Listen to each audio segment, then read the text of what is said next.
माझ्या पिढीची 50ची जी लोक आहेत त्यांच्यासाठी ठाण्याची शैक्षणिक परंपरा म्हणजे ऋषीबाई आणि गडकरी. तर या 2 महिन्याच्या क्लासला गेल्याशिवाय शाळेतून परवानगी मिळायची त्यांना. तसं माझ्या मुलीची म्हणजे जी आज 25शी आहे तिच्या पिढीची जी शैक्षणिक परंपरा आहे त्यातल्या नाव म्हणजे वागळे. ते 27-28 वर्ष त्यांनी चौपाड्यामध्ये एक बालवाडी सौंदर्याची नाविन्य घडवली. त्याच्यात वेगवेगळे उपक्रमातून मुलं घडवली जायची. ते स्वतः उत्तम कलाकार आहे. त्यांनी रचना संस्थेचा टेक्स्टाईल डिझायनिंगचा कोर्स केलेला आहे. त्यांचा ओरिगामी खूप छान करतात. त्या चित्रकला तुमच्या फेसबुक पेजला आवर्जून बघा. खूप चांगल्या पद्धतीचे त्यांच्या कलाकारीचे नमुने आपल्याला तिथे बघायला मिळतील. आचार्याकडे संस्कृती बजावण्याचे विश्वस्त आहेत. त्या सिग्नल शाळेशी जोडलेल्या आहेत, त्या मोटरसायकल सोसायटीशी जोडलेल्या आहेत. पण या सगळ्यापेक्षाही आचार्याची भूमिका वेगळी आहे. कारण त्याचा एकूणचा एक मुलगा 2008 पासून परदेशात स्थायिक झाला. त्यामुळे परदेशात स्थायिक झालेल्या एकूणच्या एक मुलाची आई म्हणून त्या आचार्याला संवाद साधला आहे. या 2 ज्येष्ठांच्या बरोबरीने जसं मग अरुंधतीने सांगितलं या सगळ्या पॅनलमध्ये सगळ्यात तरुण आणि एक दुर्मिळ उदाहरण आपण म्हणू शकतो असे आहे डॉक्टर तन्वी शितूर या फिजिओथेरपिस्ट आहेत. त्यांचं अंडर ग्रॅज्युएशनची डिग्री त्यांनी पुण्याच्या युवा पाटील महाविद्यालयातून घेतली होती आणि पोस्ट ग्रॅज्युएशन त्यांनी UK मधल्या म्हणजे इंग्लंडमधल्या मँचेस्टर मेट्रोपॉलिटन युनिव्हर्सिटीमध्ये केलेलं होतं. त्या तिकडे 3 वर्ष राहिला, तिकडे 3 वर्ष वास्तव्य केलं, काम केलं आणि नंतर त्या भारतात आल्या आणि आता ते भारतात प्रॅक्टिस करतात. त्याची प्रॅक्टिस एक वेगळ्या प्रकारची आहे. रिझर्विंग फिजिओथेरपी ही एक शाखा आहे की ज्याच्यामध्ये तुम्ही रिझर्वच्या माध्यमातून फिजिओथेरपी करता आणि त्या शाखेचं केंद्राच्या चालवतात कारण त्या स्वतः पत्तर विचार गेली 15 वर्षांपासून तन्वी शितूर या फिजिओथेरपिस्ट म्हणून जसं काम करतात तसं एक नृत्यांना म्हणून काम करतात. परदेशात जाऊन शिकून परत भारतात आलेल्या पिढीचं एक प्रतिनिधी म्हणून त्या आपल्याबरोबर सहभागी झालेले आहे. आणि या सगळ्या कार्यक्रमाला सगळ्या पत्रकारांना वाटतात ज्येष्ठ पत्रकार संपादक कुमार एकत्र यांचं आहे. अनेक वर्ष आपण त्यांना संपादक म्हणून ओळखतो. इकॉनॉमिक टाइम्स असेल, रेडिओ महाराष्ट्र पुस्तका, दिव्य मराठी अशा अनेक वर्तमानपत्रांशी त्यांचं नाव जोडलेलं आहे. 2018 ते 2024 एकतर राज्यसभेचे सदस्य होते. एक संसदपटू म्हणून त्यांचं आपण नाव आणि त्याचं काम बघितलेलं आहे. मला त्यांच्या ओळखीला सगळ्यात महत्त्वाचं मला वाटतं ते ग्रंथालयाच्या संस्था होती. 50 वर्षांपूर्वी जी वाचन चळवळ सुरू झाली आणि आजही चालू आहे तिची सुरुवात करणाऱ्या मोठ्या लोकांमध्ये केतकर सर आहेत. आंतरराष्ट्रीय घडामोडींचं विश्लेषण हा त्यांच्या लेखनाचा महत्त्वाचा भाग आहे. त्यांनी जवळजवळ 8 अमेरिकन प्रेसिडेन्शियल इलेक्शन्स कव्हर केलेले बघितलेले आणि त्याच्यावरती लिहिलेले आहे. किंवा जगाच्या इतिहासातलं जर्मनीचं एकीकरण असेल किंवा सोव्हिएत युनियनचं अस्त्र असेल अशा महत्त्वाच्या घटनांवरती संपादक म्हणून त्यांनी केलेलं भाष्य लोकांना वाचलेल्या लोकांना वाचायला हवं होतं. त्याच्यामुळे राजकारण, समाजकारण, अर्थकारण, साहित्य, संस्कृती या सगळ्या विषयांवरती अतिशय प्रभावीपणे जाणकारीने आणि विश्लेषक पद्धतीने बोलू शकणारं व्यक्तिमत्व म्हणून आम्ही टिकासांना विनंती केली की या चर्चा सत्रामध्ये त्यांनी सहभागी व्हावं आणि आमच्या विनंतीला मान देणे सगळे मान्यवर इथे आलेले सगळ्यांनी टाळ्यावर थेट अनुभवांकडे जाऊया. मला देशमुख सरांना सगळ्यात आधी विचारायचं की तुमच्या मुलांनी जेव्हा US ला जायचं परदेशात जायचं ठरवलं तेव्हा तुमच्या पत्नीची काय मनस्थिती होती, काय तुम्हाला वाटलं तेव्हा? नमस्कार.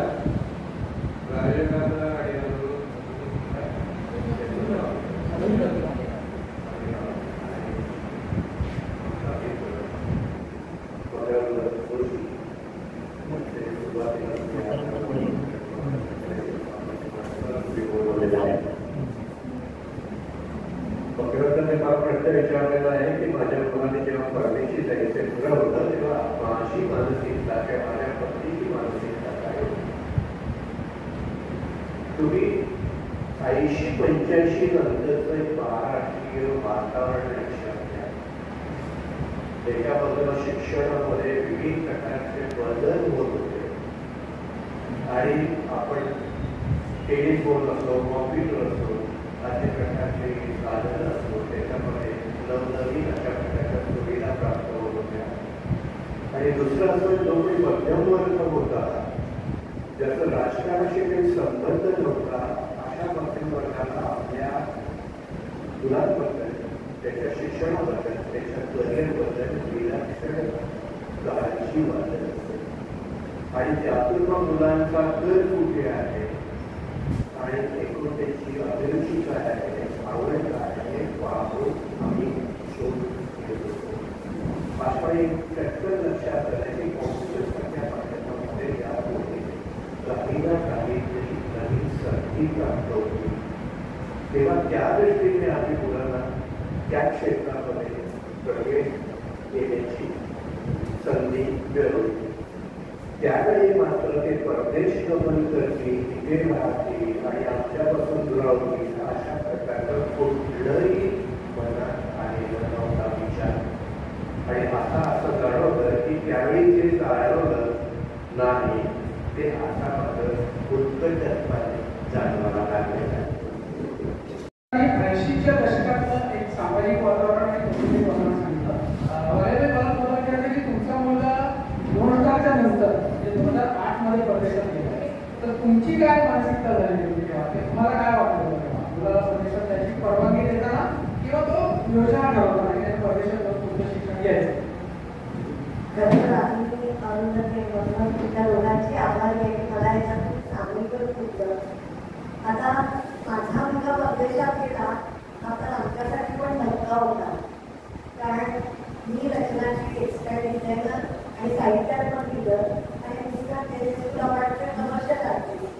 त्यामुळे आमचा मुलगा चित्रकलेचाही विषय होता आणि अभ्यासाचाही विषय होता, तेव्हा त्याला आर्किटेक्ट करायचं असं आम्ही आमच्या मुलीने ठरवलं, कारण त्या क्षेत्राची आम्हाला पूर्ण माहिती होती. कारण 6वीचं होळीबाबाचं गोकुळबाबा बालवैज्ञानिक स्पर्धेचं जेव्हा त्याला ठाण्याचं सुवर्णपदक मिळालं तेव्हा त्याने जाहीर केलं की मी खगोलशास्त्रात संशोधन करणार. आम्ही असतो कारण एवढा छोटा होता ना, अजून 10वी 12वी पुढचे टप्पे फार करायचे होते.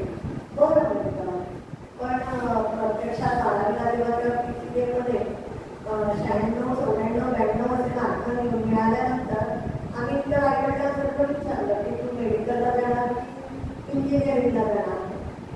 तर तेव्हाही तो ठाम होता. तो म्हणाला छे मी ठरवलंय भौतिकशास्त्र घेऊन BSc आणि MSc करणार.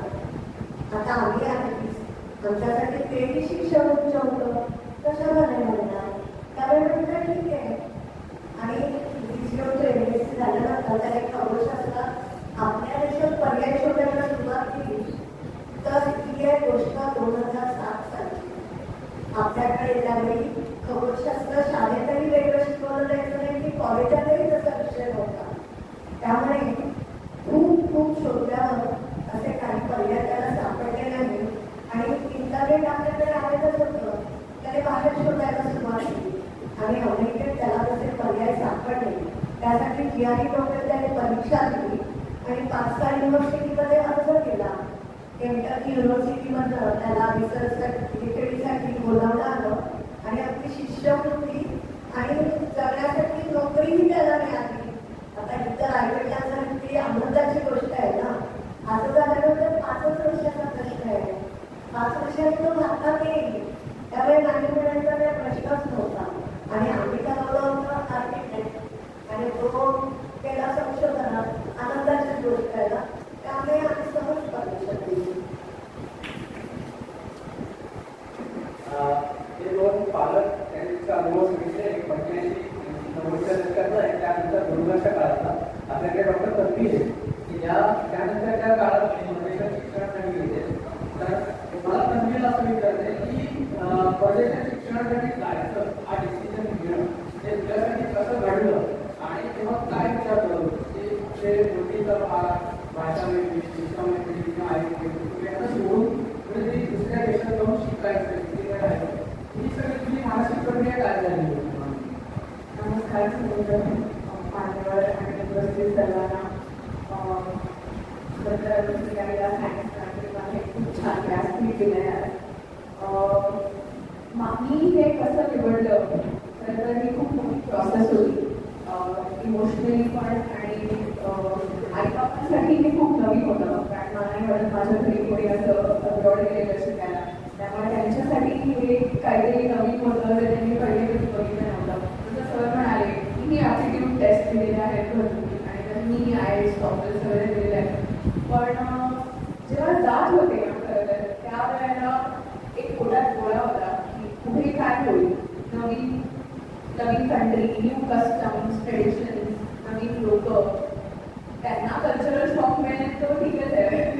आपले मसाले आणि कुकरच्या शिट्ट्या वगैरे बघून, पण इन जनरल मला पण एक न्यू ऑपॉर्च्युनिटी म्हणून एक्साइटमेंट खूपच होती.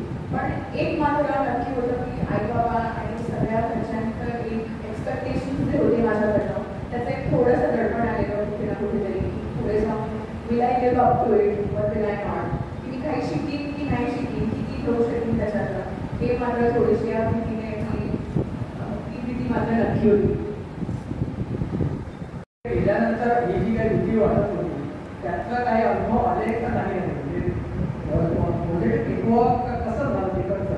It wasn't a cakewalk, I should say, definitely. तिकडचा स्ट्रगल आय थिंक खूप वेगळा होता आणि आय डोंट थिंक आम्ही यंगस्टर्स इमोशनल फील करतो वेन वी गो.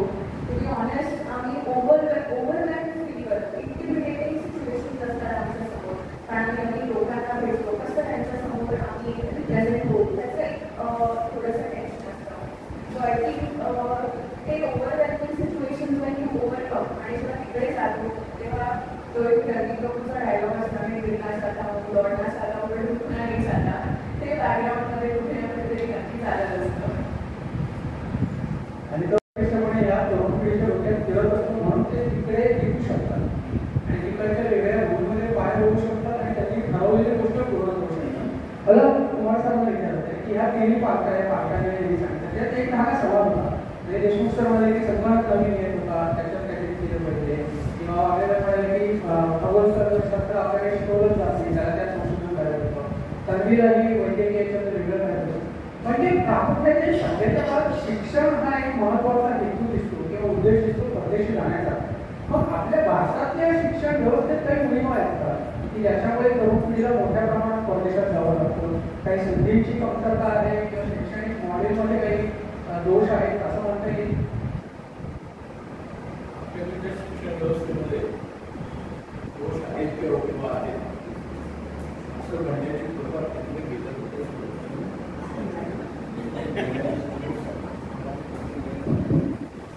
परदेशात गेल्यानंतर आपल्या देशामध्ये शिक्षणात उणीवा आहे, राजकारणात उणीवा आहे, भ्रष्टाचार आहे, सर्वत्र घाण आहे, सर्वत्र वैशिष्ट्य हे सगळं तिकडे गेल्यानंतर सुरू झालेली ठिकाण आणि ते सगळं इथे पाहिजे. जयंत नारळीकर असो किंवा अरुण साधू असो हे सगळे जास्त मराठी माध्यम शाळांमध्ये मराठी माध्यमातून शिकलेले आहे. पण ते थोडं किंवा न होणे महत्वाचं नाही. त्याच्यामुळे इकडे उणीवा आहे असं जर म्हटलं तर आत्ता सिलिकॉन व्हॅलीमध्ये जे आहे सॉफ्टवेअर त्याच्या 90% इथल्या शिक्षण व्यवस्थेत IIT इथल्या IIM शिकून मग दिली. आणि त्यावेळेचं IIT स्वतः IIT मध्ये मी नोकरी करत होतो विद्यार्थी. त्यामध्ये स्टुडंट प्रोसेस केला स्टाफ तेव्हा माझं विद्यार्थ्यांची ओळख आता मी गोष्ट सांगतोय तुम्हाला 1964 ते 1970 या 7 वर्षांना 64-65 पासून मी ज्या विद्यार्थ्यांबरोबर हॉस्टेलमध्ये राहत होतो त्या एकूण एक मुलांचे त्यावेळेला इंटरनेट नव्हतं, त्यावेळेला टेलिव्हिजन सुद्धा घरोघरी कुठे नव्हतं, कलर टी फार दूर राहिला, झेरॉक्स मशीन नव्हती, फॅक्स नव्हता, तरी सुद्धा 1965-66 ह्या काळातल्या मुलांना अमेरिकेत जायचं होतं. नाहीच मिळालं तर इंग्लंडमध्ये जायचं होतं, कारण ऑस्ट्रेलिया कॅनडा याचा ऑप्शनचा विचार सुद्धा होता. त्यामुळे अमेरिकेत का राहतो पुण्याचा प्रश्न आपला त्यावेळेला मोठे वकिलांना सांगितलं होतं. त्यावेळेला IITची फी संपूर्ण बीटेक होईपर्यंत त्या मुलाला 10,000च्या वरून लागायचं. 10,000 खूप झाले, एवढे पण लागायचं. त्यातल्या वर्कर मुलांना आपलं स्कॉलरशिप होत असतो विविध वर्गाच्या अभ्यासासाठी. त्यामुळे इतक्या कमी पैशामध्ये बीटेक नॅशनल असं बीटेक झाल्यानंतर सुद्धा त्यावेळेस मला डॅशबोर्ड प्रकरण केलेली शिक्षण व्यवस्था वेगळ्या असं नाही कोणी त्याच्या पालकांनी जरी म्हटलं, पालक आणि विद्यार्थी आणि स्टाफ यांच्या मिटिंग त्यांनी स्टाफ समोर ठेवायचं. तिथेही पालकांनी आता इथे शिक्षण असेल किंवा या शाळेतील तक्रार दिली गेल्यास मला नाही मग अमेरिकेला काय करावं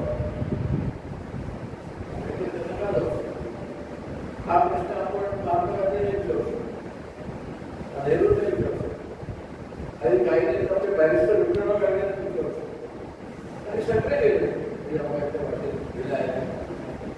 आता हे सगळं काय करेल? मला असं वाटतं ते जाण्यामध्ये एक अतिशय इंटरेस्टिंग असं मनोविश्व ते मनोविश्व केले की तिकडे काहीतरी नवीन घडतंय आणि ते जे नवीन घडतंय त्याच्यामध्ये आपण सामील करायचं हा त्याचा पॉझिटिव्ह आणि सगळेच संस्कृतीच्या मागायला पैसे बघायला आपल्या समजा तयार तो माहिती असेल तिकडे गेलेली त्यावेळेची अनेक मुलं मी नावादिशी सांगू शकतो की आपल्या देशात अशी आहेत त्या सगळ्या मुलं स्थानिक रेस्टॉरंट्समध्ये कॅन्टीन्समध्ये विशेष मुलांचं काम करून आपल्या क्रियावर किंवा ह्याची व्यवस्था केलेली त्याला कोणत्याही प्रकारची सुविधा उपलब्ध नव्हती. म्हणजे त्यांना ह्याची पण कल्पना की आपल्या तिकडे काय तरी तर हे जे आकर्षण होतं त्या आकर्षणामध्ये जिद्द होती आणि काहीतरी चांगलं आपल्याला वेगळं चांगलं बघायला मिळावं या अपेक्षेने उद्दिष्टाने ते गेले.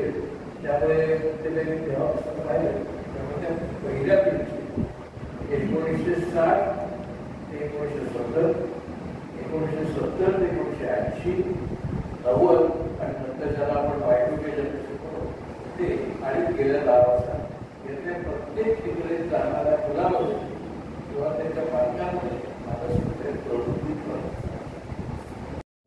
सुरुवातीला म्हणतात अचूक विश्लेषण त्यांच्या गोष्टीचं सरांनी करून दाखवलं की काय प्रेरणा होती तिकडे जाण्याची.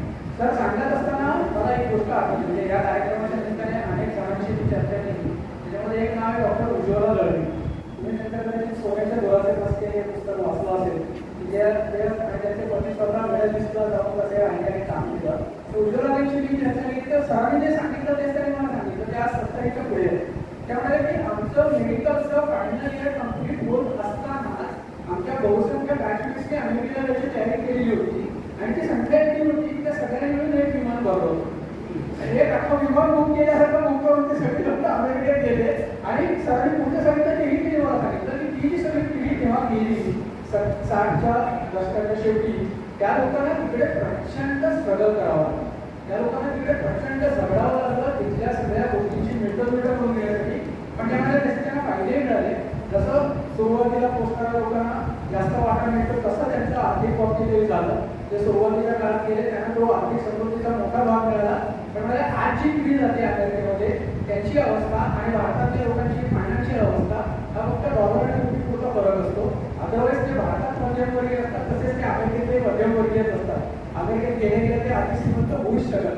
पण हा एक मुद्दा होता आणि सरांनी जे सांगितलं की अमेरिकेला जावंसं का वाटलं तर सरांचं ते आग्रह एक तुम्हाला आवडतं 26 एप्रिल 2007 आणि त्याच्यामध्ये सरांनी लिहिलं होतं की अमेरिका पण नक्की कशाला म्हणजे का लोकांना अमेरिकेत जावंसं वाटतं. म्हणजे लष्करी सामर्थ्य हे महत्वाचं आहे अमेरिकेचं. अवकाश संशोधन महत्वाचं आहे. अमेरिकेची सुबत्ता महत्वाची आहे का. आणि सर म्हणतात की नाही याचं काही नाही तर अमेरिका म्हणजे स्वातंत्र्य स्वच्छंद जीवन जगण्याची मुभा आणि उत्कृष्ट सामाजिक वातावरण आणि हे अमेरिकापण आहे. आणि या अमेरिकापणाचा शोध फक्त भारतीय घेत नाहीये. अमेरिकेत जगभरातले स्थलांतरित याच कारणामुळे आले आणि गेल्या अनेक वर्षात साहित्यिक विचारवंत या अमेरिकनपणाचा शोध घेतले. कारण आनंदी राहणं आणि मन पुरत ठेवणं हे अमेरिकन समाजासाठी महत्वाचं आहे. याचं आकर्षण बाहेरच्या लोकांना वाटतं आणि मोठ्या संख्येने लोक तिकडे जातात. आपण याच्या पुढच्या वापरल्यानंतर त्याचे बोलू. पण हा सरांनी लिहिलेला एक आयोजक होता की अमेरिकेचा अमेरिकेवर कशाला आपल्या कार्यक्रमातल्या काही मुद्द्यांकडे जाताना मला तुम्हाला विचारलं की मुलांनी पण ठरवलं तिकडे राहायचं. एकूणचा एक मुलगा आहे आणि तुम्ही एकटे वाटत होता तुम्ही कसं ऍक्सेप्ट केलं काय झालं तुमची मानसिक अवस्था किंवा त्याच्याशी काही चर्चा वाद असं काही झालं का काय अवस्था मी मगाशीच सांगितलं की मुलांना काय आवडतं हे जास्त महत्वाचं असतं आणि त्यासाठी आईवडील नेहमीच तयार असतात. आता जेव्हा मुलांनी जायचं ठरवलं तेव्हा माझ्यापेक्षा इतरांना जास्त काळजी वाटत होती. मला खूप संधी देण्यात आली मला तू काय गेला आणि तिकडे जाऊन तर सर्व सुद्धा असं म्हणणारे लोक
देशमुखचा पण हा प्रश्न विचारताय, म्हणजे त्यांचा एकूणचा एक मुलगा होता, तुमचे दोन्ही मुलं गेले तिकडेच राहिले, तर मग पहिला आधी गेला राहायला, तर दुसरा तरी आपल्या हाताशी राहील, कारण आपली एक समजूत असतं मुलं म्हणजे माताची काळजी, दुसरे एक हाताशी हवं असं काही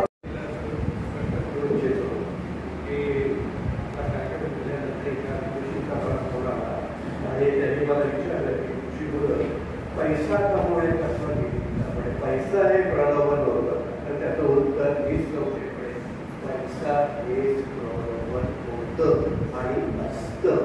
दोन्ही त्यागासाठी किंवा करिअरसाठी कुटुंब अशा प्रकारे ध्येय देऊन तिथे जात असतात. पहिलं वैयक्तिक अन्नासाठी दावी दिशा आम्हा गिरविषयी जगदीच्या या पद्धतीने वेगळी असतात. माझी मुलं गेली कारण माझ्यापाशी मुलांना डोक्याच्या संधी देण्याची क्षमता नव्हती. बिन केतकर साहेबांकडे किंवा मकरंदकडे किंवा आरुदेकडे शब्द टाकला आणि त्यांना इथे नोकरी मिळेल अशी शक्यता नव्हती. त्यांनी त्यांच्या कर्तृत्वाने ती मिळवली आणि ते गेले. ताळोखामध्ये एखादा वार करावा त्या पद्धतीने ते सगळे सुदैवाने त्यात यशस्वी झाले. किंवा आता दोन्ही मुलं आपल्यापासून दूर राहणार याचं काही मानसिक त्या संदर्भात नोकरी जोपर्यंत त्यांचं करिअर, त्यांचं शिक्षण, त्यांचं सगळं पाहण्यामध्ये काय केलं. आता ती इथे नाही पडल्यानंतर गाळ अंगावरती येतो. मग तुझं किती चुकलं, माझं किती चुकलं, ज्याच्यापेक्षा तुला आठवलं बरी असतात असं वाटायला लागतात. मुलांच्या सुखदुःखामध्ये शेअर होणं हे महत्वाचं होतं. पण शेवटी प्रत्येकाचं विश्व हे स्वतंत्र असतं, वेगळं असतं. त्यांनी त्यांच्या विश्वामध्ये भरायला पाहिजे, आपण आपल्या विश्वामध्ये आपल्या काळात भरायला पाहिजे असतात. तेव्हा हा सर्वतोच सारखा गेल्यानंतर आणि दोन्ही पालक किंवा एकल पालक म्हणजे एकटेपणाची भावना त्याला फक्त एम्प्टी नेस्ट सिंड्रोम असं नाव आहे. आणि त्याच्या संदर्भात समुपदेशन आणि त्या संदर्भात काउन्सिलिंग या गोष्टी हल्ली वारंवार कराव्या लागतात किंवा केल्या जातात. ही एक अवस्था निर्माण झालेली आहे या स्थलांतराच्या गोष्टींमुळे. आपल्याकडे तन्वी आहे, मला तन्वीला विचारत आहे की परदेशात जाण्याची इच्छा आकांक्षा असते सगळ्यांना उच्च शिक्षणासाठी किंवा आपल्याला इथे संधी मिळत नाही म्हणून.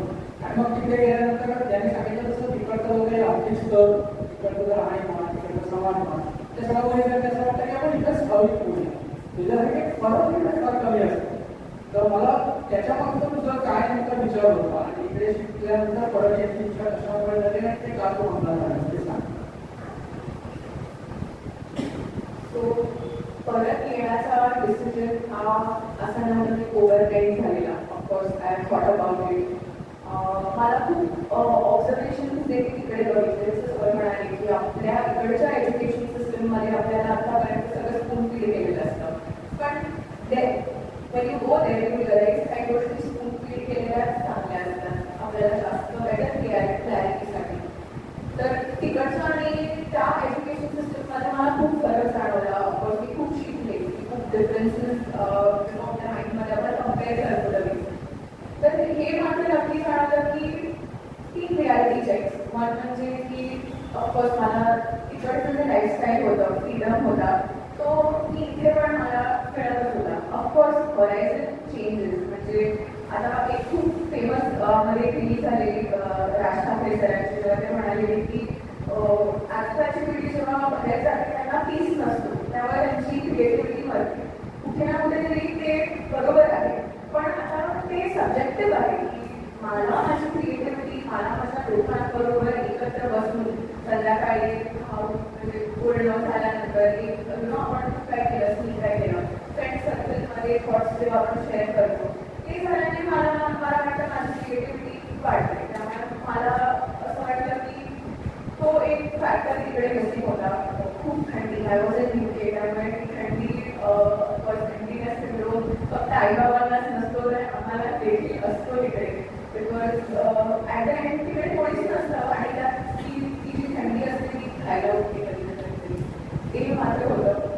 Secondly Y I came here, biggest reason was इकडे शिकताना मी असं जाणवलं आपल्या देशामध्ये फिजिओथेरपी हे खूप अवेअरनेस कमी आहे असं म्हणायला गेलं तर.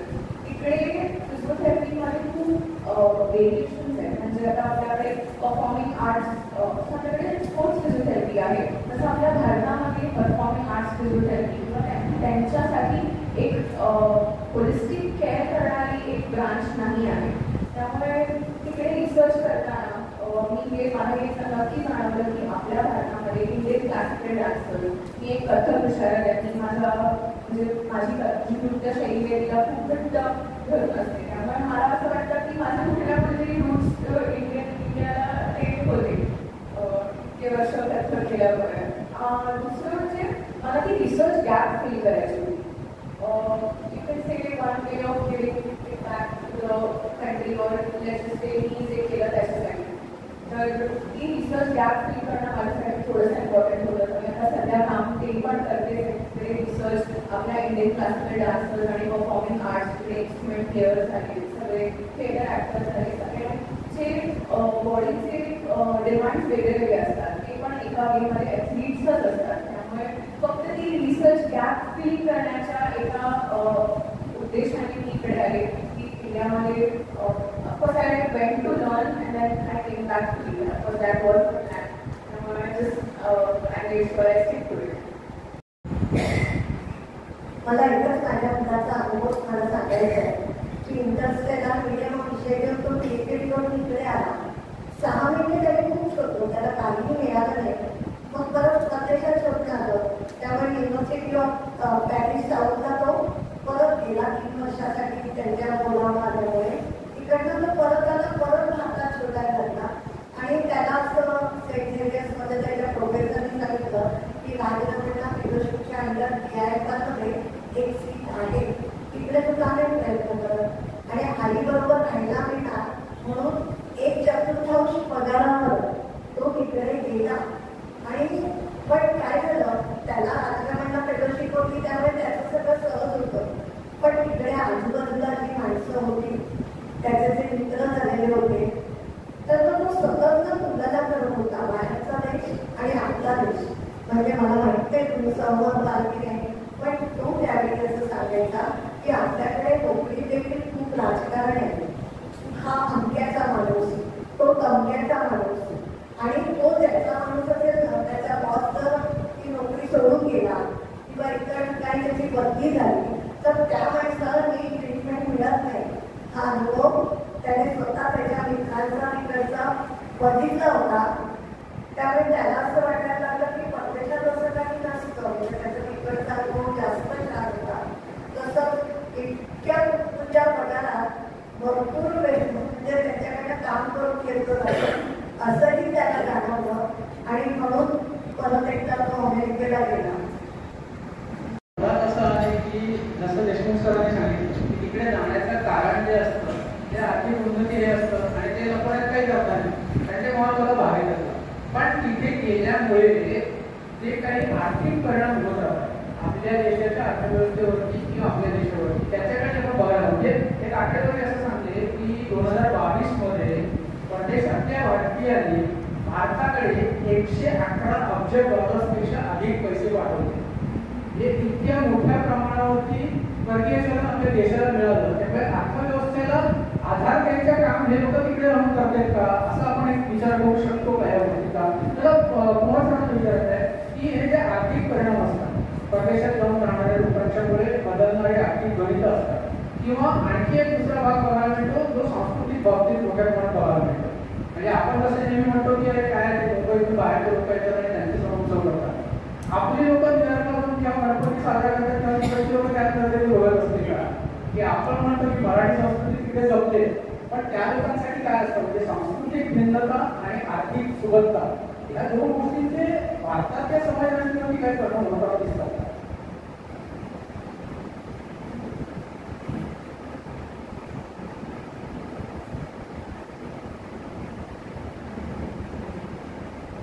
पहिली गोष्ट म्हणजे तू आकडे सांगितले हे गेल्या काही वर्षात 60 ते 70 या काळातल्या त्याच्याकडे काही माणसं आहेत. किंबहुना इव्हन 70 ते 80 या काळामध्ये जी मुलं तिकडे शिकायला गेली त्याच्या कित्येक विद्यार्थ्यांना आई वडिलांनी त्यांच्या प्रायव्हेट कर्ज काढून त्याच्या फिया तिकडच्या फिया आणि त्याच्यामुळे इकडून तिकडे पैसे येतात त्यातून बरोबर हे सगळे मुद्दे हे 1990 प्रामुख्याने 2010 त्यामुळे तो मुद्दा माझ्यामध्ये व्हॅलिड नाही. आता भागेवाडी साहेब ते बरोबर आहे, परंतु इथे किती गोष्ट लोकांनी जेव्हा सध्या काय नाटक पाहिलेलं आहे त्यांना लक्षात येईल. त्यांच्याबद्दल जो तुम्हाला तरी प्रश्न विचारला इथे सांगितला त्या देवत्वरित्या सध्या काय नाटकामध्ये आणि त्याच्यामध्ये जो एकटीने दाखवण्याचे नाटक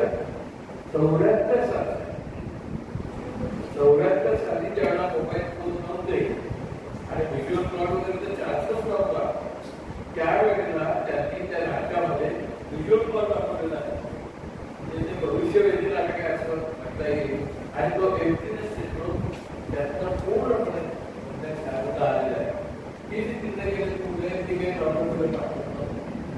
आता मुद्दा असा आहे आपली अर्थव्यवस्था गेल्या काही काळात प्रचंड ढासळलेली आहे आणि त्या प्रपोर्शन मध्ये अमेरिकेची व्यवस्था अजून क्रम आल्यानंतर सुद्धा ठीक आहे आणि त्याच्यामुळे जो रेट हा 55 रुपये होता मी जेव्हा पहिल्यांदा गेलो अमेरिकेला 1998 साली तेव्हा 22 रुपये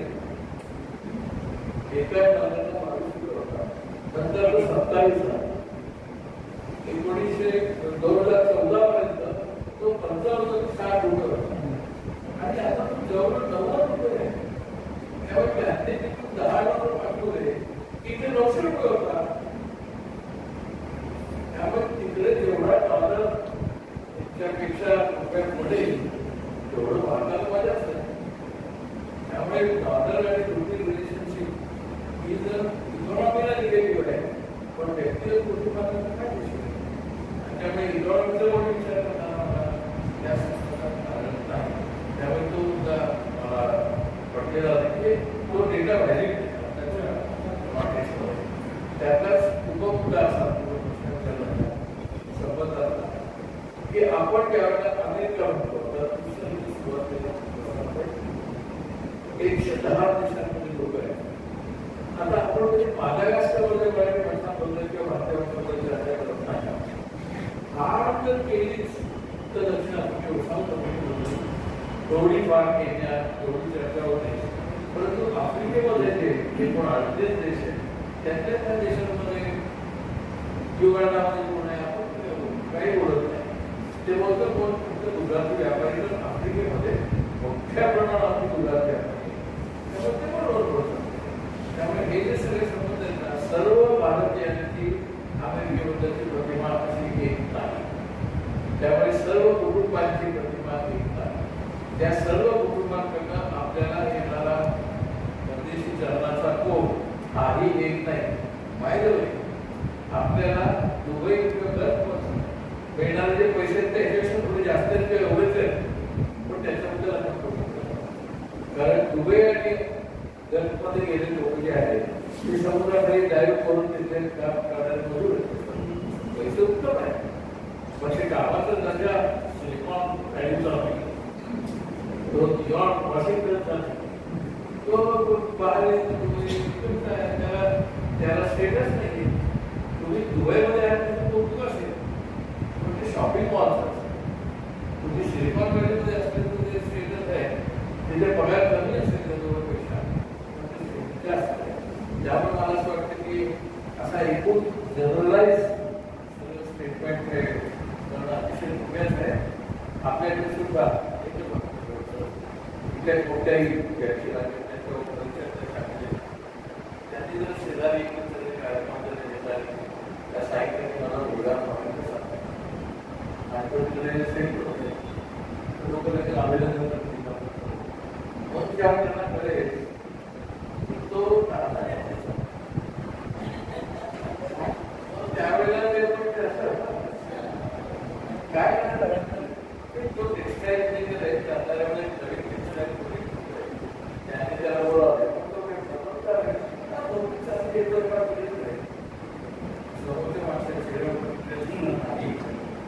पण तेच तो सॅन फ्रान्सिस्को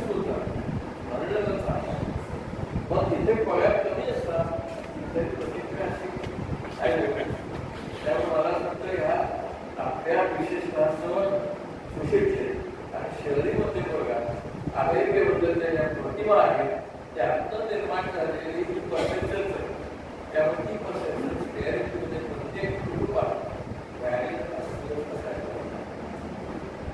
त्या पद्धतीने त्यांचे उलगडून दाखवतात की आपण परदेशात जाणाऱ्या भारतीयांकडे कशा नजरेने बघतो. त्याच्यामध्ये पण आपण एक वर्णवर्चस्वासारखे पायऱ्या तयार करून ठेवलेल्या आहेत आणि अमुक देशातले लोक आणि अमुक देशातले लोक याचा फरक कळत नकळत आपल्या मनामध्ये निर्माण व्हायला लागतो आणि आपण त्या दुसरे पिरियड बघत असतो. सरांनी जो एक मुद्दा सांगितला की गल्फमधून कदाचित जास्त पैसा भारताकडे येत असेल पण तिथे लोक जी काम करतात ते शारीरिक समाजाचं असतं, ते मजूर म्हणून लेबर म्हणून जातात.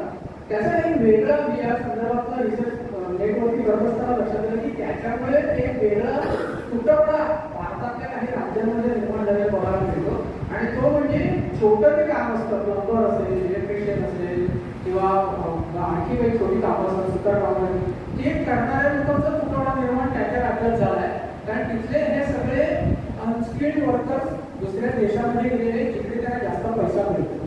म्हणजे सर कसं म्हणाले की इकॉनॉमीला जो काय हातभार लागतो तो आता काही वर्षामध्ये लागणार आहे, त्याच्या आधी लागत नव्हता. पण या पद्धतीमध्ये मायग्रेशन अनेक वर्ष चालू आहे तर त्याचे जे परिणाम दिसायला लागतात त्यातला तो एक परिणाम दाखवलेला होता की अनस्किल्ड वर्कर्स किंवा छोटं काम करणारे लेबर्सचा तुटवडा निर्माण झाला. आज आपल्याला जाणवत होते की एक पाण्याचं नळ गळत असेल तर मग ते कुठून शोधायला जातं, एक बटन बिघडलं त्याच्यासाठी इलेक्ट्रिशियन कुठून मागवायचा, ही जी पंचायत पडते ती या कारणामुळे होते. त्याच्यामुळे सरांनी सांगितलं तसं वेगवेगळ्या पद्धतीचे परिणाम होत असतात. ते एका रेषेने मोजता येत नाही, ते वर्षानेही होत असतात आणि ते वेगवेगळ्या समाजाच्या स्तरावरती वेगवेगळ्या पद्धतीने होत असतात. आणि ह्या सगळ्या परिणामांच्या जोडीला आणखी एक मोठा परिणाम होतो. मला देशमुख सरांना विचारत आहे की आता तुमची मुलं तिकडे सेटल झाली, त्यांची मुलं तिकडेच वाढते, ते अमेरिकेत वाढते. त्याच्यामुळे अमेरिकेत वाढणारे जे भारतीय आहेत त्यांचं आणि भारताचं नातं संस्कृतीचं म्हणा किंवा मराठी भाषेशी म्हणा किंवा आपल्या सगळ्या रीतिरिवाजाचे म्हणा तर हातचं तुटतं का त्यांची अवस्था फार विचित्र होते. त्यांना दोन दगडांवरती पाय ठेवावा लागतो आणि त्याच्यात त्यांना जास्त त्रास होतो.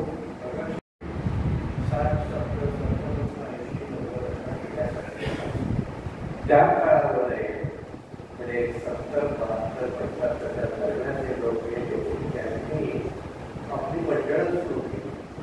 मराठी वर्तमानाला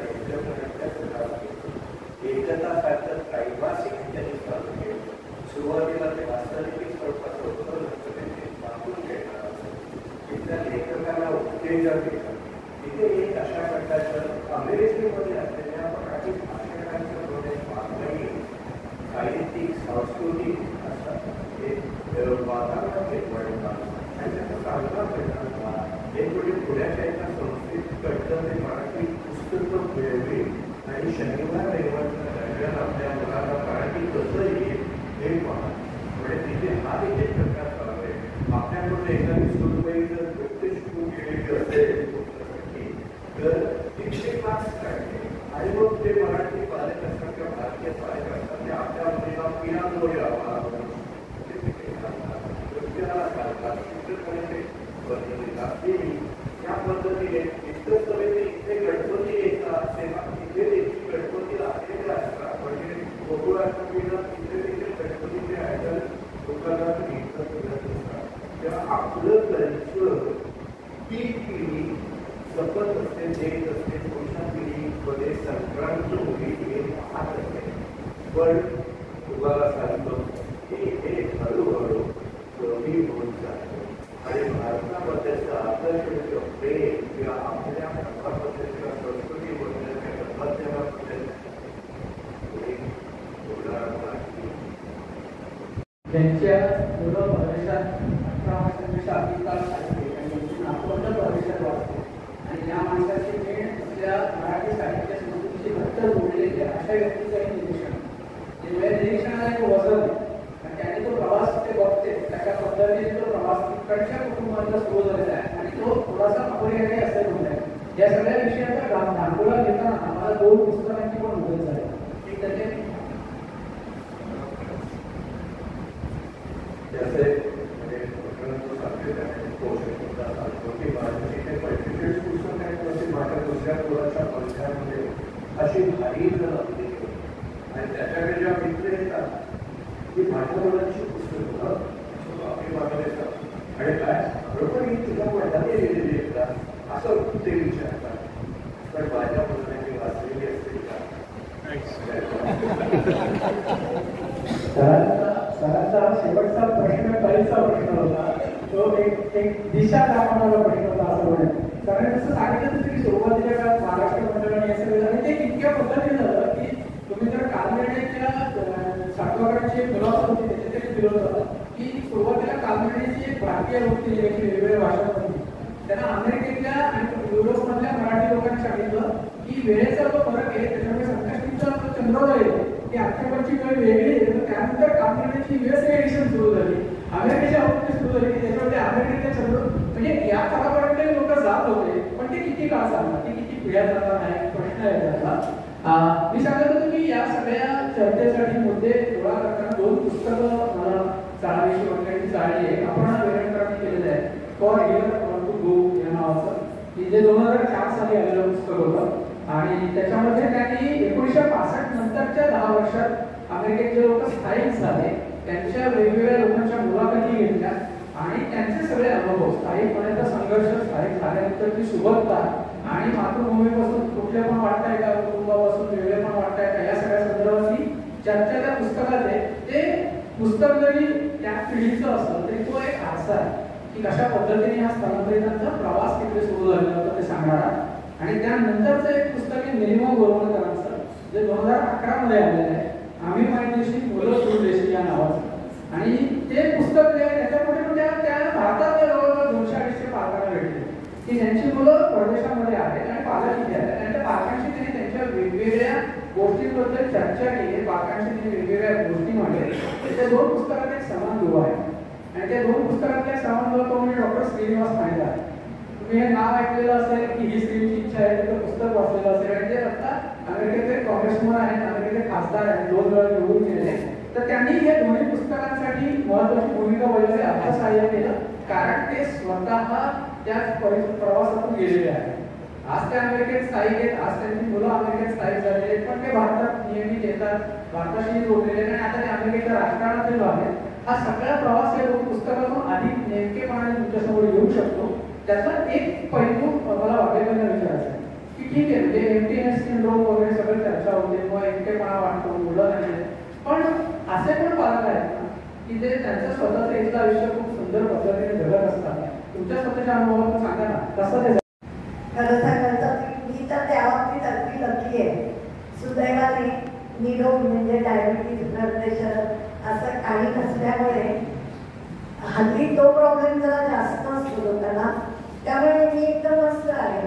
आणि 27 वर्ष शाळा चालवल्यानंतर माझी पहिली बॅच 38 वर्षाची आणि शेवटची बॅच 7वीत आहे. तर जी 38 वर्षाची मुलं आहेत ती डॉक्टर इंजिनियर म्हणून बाहेर पडली आहेत.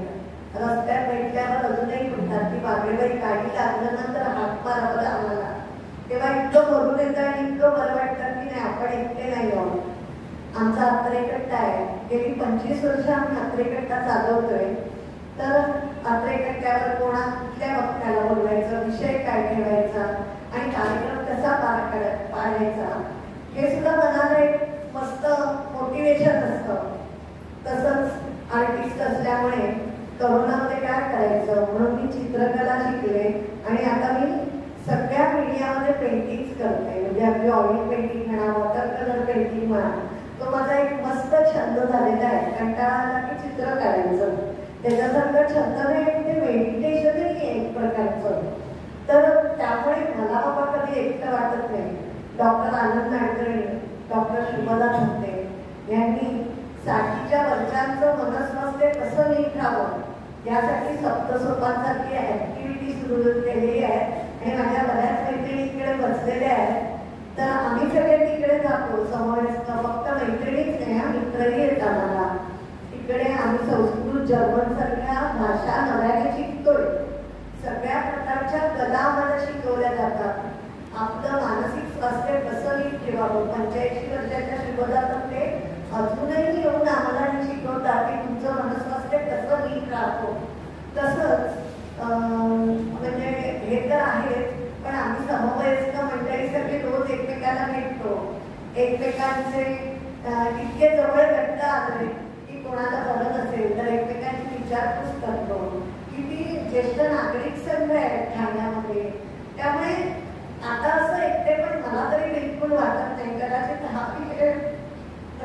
प्रकारचा वेगळा असू शकतो. पण मी तर एकदम मस्त आहे.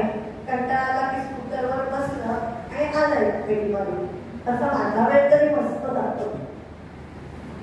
ते सांगत असताना मला रोहिणी पटवर्धनची आठवण झाली की ज्यांचं वृद्धांचं व्यवस्थापन या विषयामध्ये PhD आहे आणि त्या अतिशय चांगली वृद्धांसाठी किंवा ज्येष्ठ नागरिकांसाठी जी संस्था पुण्यात चालवतात आणि महाराष्ट्राला वर्कशॉप देतात.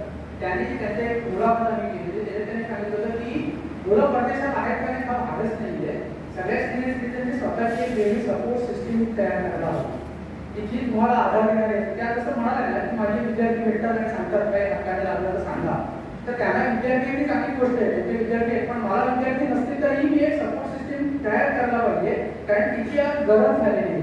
म्हणजे समाजात कुठेतरी बदलायला लागलेली आहे ते आपण स्वीकारायला हवं. असं ह्या सगळ्या बदलाचा एक आपल्याला निरीक्षणाचा एक अर्थ काढता येईल. पुढचा प्रश्न एकतर मला विचारायचा त्याच्या आधी माझं जो सुरुवातीचा म्हणत होतं की विलायतला जातो असं व्हायचं ते विलायत कुठे नेमकं? आपण सगळ्यांनी शाळांमध्ये कायम असं वाक्य ऐकलेलं आहे वाचलेलं आहे शिक्षकांमध्ये की मग नामदार कोकणे विलायतेला गेले, बॅरिस्टर सावरकर विलायत. आता गंमत अशी आहे गांधीजी विलायत, नेहरू विलायत, सगळे विलायत. तर मला प्रश्न पडला की विलायत आहे कुठे कुठे का नकाशावर कुठे विलायत दिसत नाही. म्हणून मी एका सोशलॉजिस्ट असलेल्या एका माणसाला विचारलं की विलायत कुठे आहे. तो म्हटला विलायत असं नाहीये. विलायत नावाचं एक गाव तुर्कस्तानच्या बॉर्डरला आहे आणि त्यावेळेला म्हणजे ज्या वेळेला सामुद्रिक प्रवास नव्हता, विमानं नव्हती, त्यावेळेला खुष्कीच्या मार्गाने आपण त्या खुष्कीच्या मार्गाने लोक जायचे. सगळं सिल्क असते, मसाले असते, ते घेऊन जमिनीच्या रस्त्याने जायचं जायचं. त्या तुर्कस्तानची बॉर्डर जी आहे तिथून युरोप सुरू होतं. तुमच्यापैकी कोणी किती वेळा कधी इस्तंबूलला जर गेलं असेल तर तुम्हाला लक्षात येईल इस्तंबूलमध्ये एक ब्रिज आहे. म्हणजे आपल्याकडे पाण्याचा ब्रिज आहे तसा प्रचंड मोठा ब्रिज आहे. त्या ब्रिजच्या तिकडे उतरलं की तिकडे बोर्ड येतो वेलकम टू युरोप. त्या ब्रिजून आपण तिकडे आलो की वेलकम टू एशिया असा तो ब्रिज आहे. त्याच्यामुळे तो जो ब्रिज आहे तुम्हाला त्याचा पुरावा तिथे मिळाला. तर मग ते विलायत काय आहे तर तिथपर्यंत जायचं. त्यावेळेला ब्रिज नव्हता, त्या बॉर्डरपर्यंत जायचं. तिथे जो कोणी स्थानिक व्यापारी असते हा बुद्धी शब्द जो आपण वापर करतो तिकडून आला तर आपण ते सामान ठेवायचं आणि परत निवड यायचं भारतात चीनमध्ये. तिकडचा माणूस जो आहे तो त्या विलायत नावाच्या गावापाशी यायचा बॉर्डर, विलायत बॉर्डर. तिथे तो यायचा, ते सामान घ्यायचा, त्याचे पैसे द्यायचा आणि नंतर परत विलायतचा पैसे घेऊन जायचा. त्यामुळे देश सोडला तो पुढे जातो. लहानपणी पुढे म्हणतात ना बोर्ड. तर विलायत हे आंतरराष्ट्रीय बोर्ड आहे. बाकी काही नाही. म्हणजे तिकडे जातात विलायतीला तथाकथित तिथे म्हणून लोक असं म्हणायला एअरपोर्ट विलायतीला गेले, कुठे पण विलायतीला गेले, धारावाही जाऊन पण विलायतीला गेले. ते विलायतीला गेल्यानंतर आपल्या देशाची सीमा ओलांडून मुख्यतः त्यावेळेला युरोपात त्यामुळे अमेरिकेला जाण्याची दुबई वगैरेचा प्रश्न होता. हाच एक विलायत होता आपल्यासाठी. काळाने प्रश्न तसं की विलायत बदलला, अमेरिका झाला, स्वप्नभूमी, सुवर्णभूमी, सगळे लोक तिकडेच जायला लागले, सिलिकॉन व्हॅली, अमुक तमुक सगळं झालं. आणि अचानक गेल्या 2-3 वर्षांमध्ये या सगळ्या स्वप्नाचा जो काही कोणीतरी त्या स्वप्नावरती धाव घातलाय ते स्वप्न भरतंय की काय अशी अवस्था निर्माण व्हायला लागली. आणि अमेरिकेत जाऊन शिकणाऱ्या, अमेरिकेत जाऊन नोकरी करू इच्छिणाऱ्या लोकांचं आता काय होणार असा एक मोठा प्रश्न आपल्या समोर निर्माण झाला. जो अनेक पालकांच्या पोटात भीतीच्या गोळा होत होते. कारण सरांनी मगाशी उल्लेख केला तसं आजही अनेक लोक कर्ज करून अमेरिकेत गेलेले शिक्षणाच्या निमित्ताने किंवा नोकरीच्या निमित्ताने गेलेले. पण अमेरिकेचा इतिहास काय सांगतो तर भारतीय वंशाच्या लोकांना अमेरिकेचं नागरिकत्व मिळू नये असा कायदा 1923 मध्ये पहिल्यांदा अमेरिकन काँग्रेसने पारित केलेला होता. आणि त्यामुळे त्या काळामध्ये परदेशात म्हणजे भारतातून येणाऱ्या विशिष्ट लोकांना अमेरिकेत नागरिकत्व मिळू शकत नव्हतं. मग असं झालं की 1952 मध्ये तो कायदा थोडा बदलला गेला, त्याच्यामध्ये काही सुधारणा केल्या गेल्या आणि 1962 मध्ये तो पूर्ण बदलून टाकला गेला आणि इमिग्रेशन अँड नॅशनॅलिटी ऍक्ट या नावाचा कायदा आणला गेला, ज्याच्यामुळे भारतीयांसाठी अमेरिका प्रवेश अधिक सोपा झाला आणि ते तिकडे जाऊन राहायला लागले आणि मग ते वळण पडत गेले. पण आजची जी सर अवस्था आहे की तिकडची धोरणं बदलते, तिकडचे कायदे बदलले, तिकडचे नियम बदलले, त्याचा परिणाम भारताच्या सामाजिक, आर्थिक किंवा एकूण संरचनेवर होऊ शकतो का, किती मोठ्या प्रमाणात होईल? तो जो काही परिणाम होतोय तो आपल्याला दिसतोच आहे. तो किती काळ टिकेल सांगतायत, ट्रम्प किती काळ टिकेल सुद्धा त्याच्यामुळे त्याच्यावरती आपण पूर्ण भविष्य करू शकणार नाही. तसाच प्रश्न 1965 ते 70च्या दरम्यान इंग्लंडमध्ये आला होता. इंग्लंडमध्ये भारतीयांना रस्त्यावर मारण्याचे पर्यंत प्रकार खूप झाले होते. मोठ्या प्रमाणात डॉक्टर्स तिकडे जायला सुरुवात झाली ती त्याच काळात. त्यामुळे अशा वेव्ह मधून येतात ते युरोपात आले, तर युरोपात ऑस्ट्रेलिया, कॅनडा सगळीकडे काही प्रमाणात भारत विरोधी वातावरण आहे. काही प्रमाणात ते इस्लामोफोबियात आले, म्हणजे मिडल ईस्ट मधल्या इस्लामिक कंट्रीज मध्ये मायग्रेशन झालं त्याच्यामुळे आले. आणि काही प्रमाणात ते भारतातल्या तिथल्या लोकांचं वागणं आणि तिथल्या लोकांचा व्यवहार हा त्यांच्या स्थानिक जनतेला परवडण्यासारखा, पटण्यासारखा, मानवण्यासारखा अजिबात नाही. तू मगाशी म्हटलं गणपती करतात सगळं, पण आता थेम्स नदीमध्ये जर ते गणपती विसर्जित करायला लागले, हे केलं त्याच्यामुळे तिथे इथे सुद्धा मोर्चे घ्यायला पाहिजे. तसं काय काही मोर्चेच्या वगैरे, पण आपल्याकडे आपण टॉयलेट करतो, त्यांनी काय टॉयलेट करावं. न्यू जर्सीच्या लेकमध्ये त्यांनी विसर्जन करायला सुरुवात केली. तिथल्या लोकांना चालणं शक्य नाही, पण आपले लोक फटाक्याचा आवाज त्यांच्याकडे इंडिपेंडन्स डेला 3-4-5 वेळेच्या 3 दिवसाच्या काळात एक सुद्धा फटाक्याचा आवाज ऐकू येणार नाही. फक्त रोषणाई. आपल्याकडचे हे सगळे प्रकार जर भारतीय संस्कृती टिकवतो करायला लागले तर मग कठीण जाईल. न्यूयॉर्कमधल्या महाराष्ट्र कार्यक्रमात आलो होतो, मी विकून गेलो तर त्याला तर आता तिकडे त्या हॉलमध्ये होती की त्या हॉलमध्ये तुम्ही सवयी, उत्पत्ती असं काही लावायचं नाही. त्या हॉलला स्मोक डिटेक्ट करायचं, एवढा जरी स्मोक आला तरी डिटेक्ट होतो, त्यामुळे ते करायचं नाही. त्या नुकताच भारतात आता एक माणूस होता, तो काय पूजा केली आणि तो इलेक्ट्रिकचा लाईट काही सांगितलं मला, मग त्याला काय अर्थच नाही. तसं नाही चालतं तर आम्हाला आठवून म्हटलं इथे सगळ्यात मेणबत्त्या लावून बसतो त्या लावून बसतो होतं.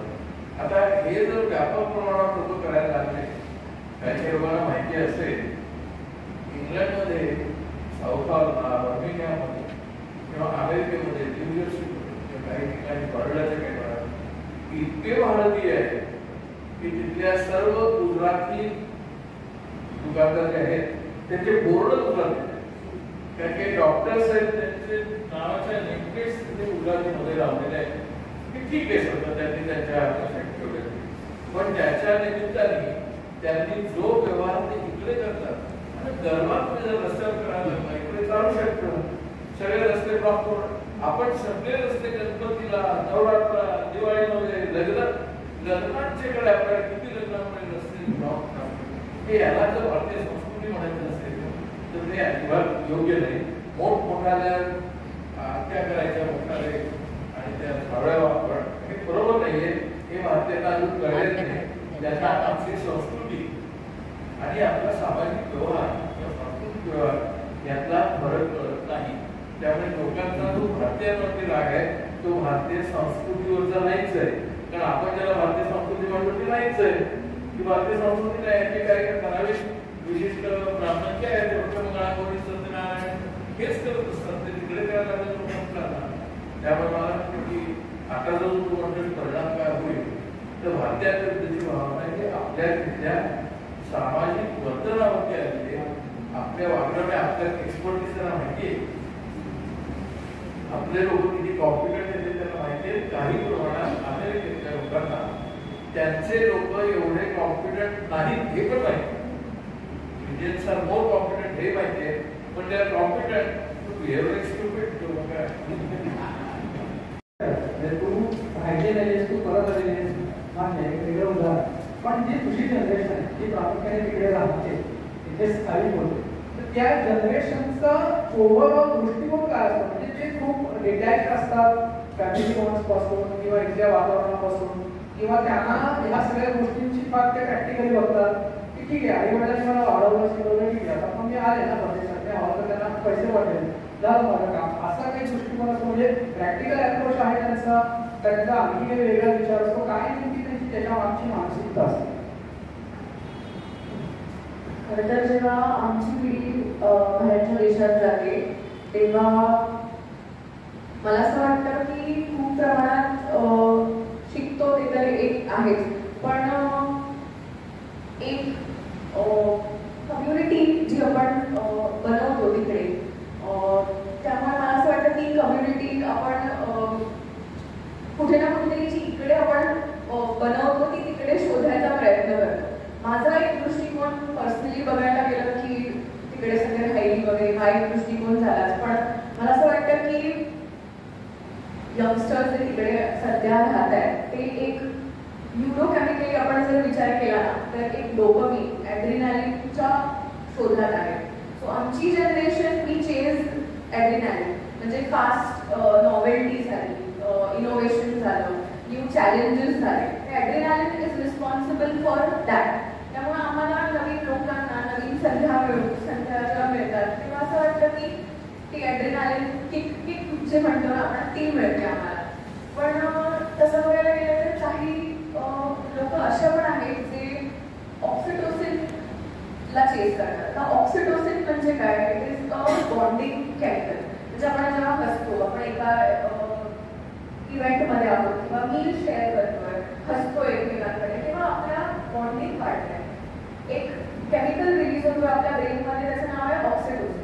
तर मला असं वाटतं scientifically if you think about it, it is that की आमची generation is more dopamine driven आणि तुमची जनरेशन लाईक माझ्या बाबांची generation is more dependent on की एक कम्युनिटी, जसं मॅम म्हणाल्या कम्युनिटी त्यांना एक बरं वाटतं.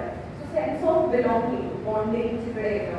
तर तुम्हाला असं वाटतं तुम्ही ऑक्सिटोसिन ड्रिव्हन आहात, सो दॅट इज द एक दृष्टिकोन आहे. पण इमोशनली असं नाही म्हणता येणार की आम्ही एकदमच डिटॅच किंवा डिमोशनल आहोत. आय थिंक आमच्या जनरेशनने एक बॅलन्स फाईंड केलेला आहे स्वतःचा, जे find and way through it.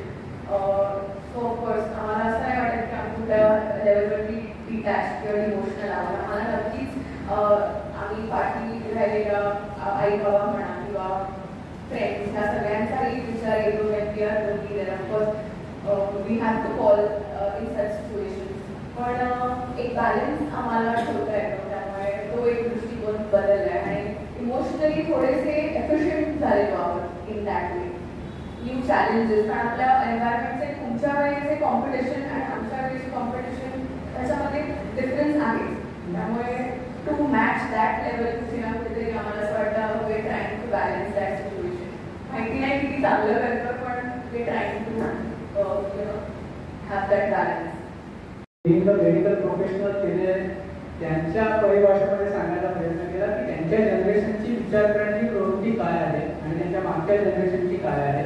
आणि ते करताना पुन्हा एकदा तिने हेही सांगायचा प्रयत्न केला की आपल्याला वाटतं तितकी त्यांची जनरेशन डिटॅच नाही आहे, किंवा आपल्याला वाटतं तितकी त्यांची जनरेशन मागच्या लोकांची पर्वा करत नाही किंवा मागच्यांशी संबंध ठेवायला तयार नाही असं नाही. फक्त त्यांचं आयुष्याकडे बघायचा दृष्टिकोन वेगळा आहे. मला वाटतं हे प्रत्येक पिढीमधलं अंतर असतं, प्रत्येक पिढीमधलं एक संघर्षाचं कारण असतं. ते आहे ते 60च्या दशकातले होतं, 80च्या दशकातले होतं आणि आता 2025 मध्ये आपल्याला बघायला मिळत आहे. आपण सुमारे तासभर या विषयावरती वेगवेगळ्या मुद्दे आणि परिणामावरती बोलत होतो. समारंभाकडे जाण्याच्या आधी प्रेक्षकांमध्ये कोणाकडे वेगळा मुद्दा पैलू काही असेल तर आणि आमची अभूत